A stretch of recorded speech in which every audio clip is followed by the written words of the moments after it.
Hello, my name is Jack Cunningham, and this is my narrative structure for my game. I decided to work off a game that I've sort of worked on a little bit in my own personal time, build off a bit, and create a story for it. And I decided to go with a rhizomatic story structure. I figured this would be best because I think it's a fun concept for designing in games, having kind of like an interweaving web of levels and scenes and stuff like that. It creates a really interesting experience that I wanted to work with.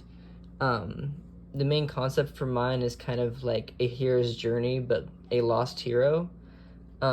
Essentially, the main character, I'll just go into the exposition quick before I spoil it, but a potter's spinning clay on a wheel. After forming a small pot, they engrave a simple face and set it aside to dry.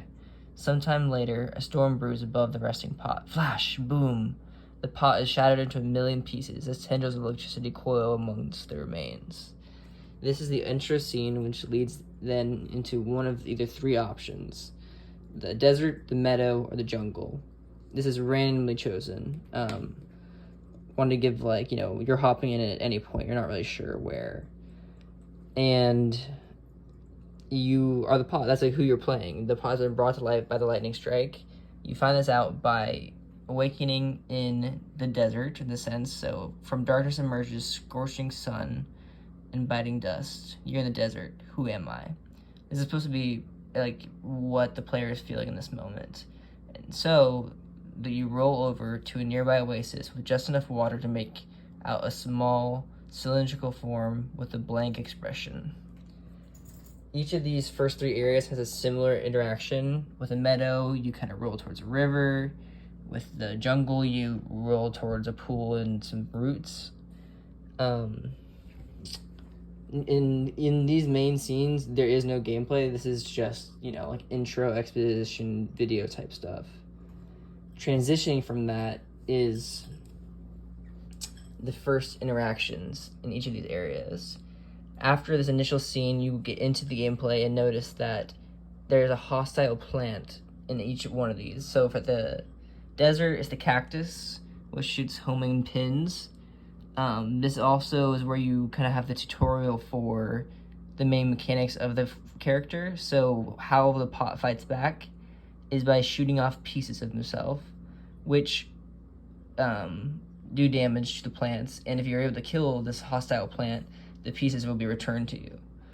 But I guess the caveat to this feature is that the ammo, the pieces you're shooting off of yourself, are also your health. So it's kind of a balance of juggling, attack and HP. For the jungle, it's a vine that whips down at you and attacks you. And for the meadow, it is a cattail that shoots up fibers that float down. A key mechanic of the game is if you're weak in a plant, you can capture it with you water it, it becomes friendly, and then you can capture it and use its abilities, and it will sit in your head like it's potted. And then you're also able to plant it back into the ground, which you get points for doing. A key part of these levels is you have the ability to kind of hop back and forth between them. If you go north or south in certain areas, you're able to jump between levels. In the end, you'll have to finish all of them, because after you finish each level, depending on which one you finish, you're teleported back to the start of another level, and you have to finish that. There would be a bunch more enemies and little sections in each of these areas, but just for a general scene, I just wanted to sum it up to a basic interaction. Also, after completing each level, one of your piece's color is restored, which I forgot to mention. You're kind of a dull color, but regaining a piece kind of brings you to like that bright reddish orange terracotta color.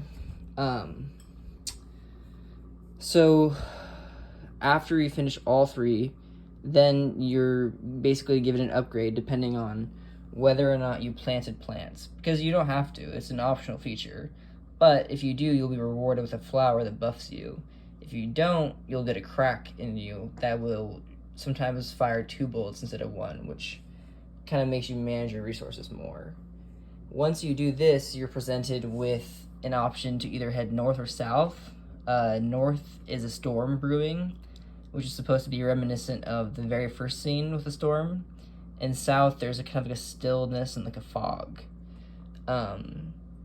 If you head north, then you end up at the ceramic studio where you're born, and there is a tree outside that's been mutated guarding it, which is a final boss, one of the final bosses.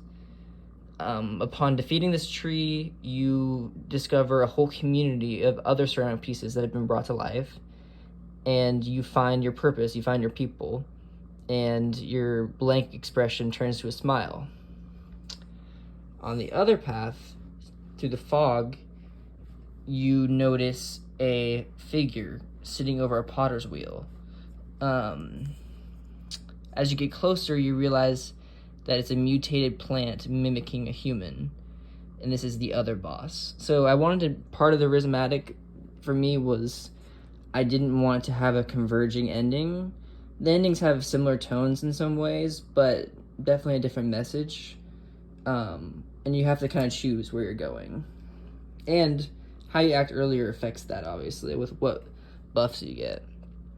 But defeating the human mimic reveals actually your creator was trapped under the vine, like the plant, and you're reunited. Your creator embraces you, crying in celebration of your life and courage.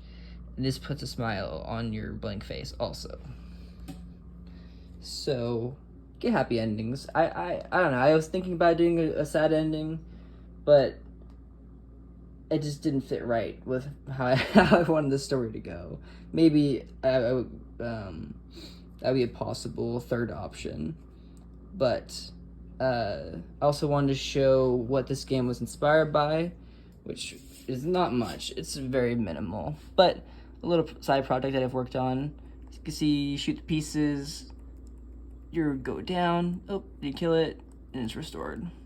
Then you have the watering can feature, so where to go? Oh, now it's nice.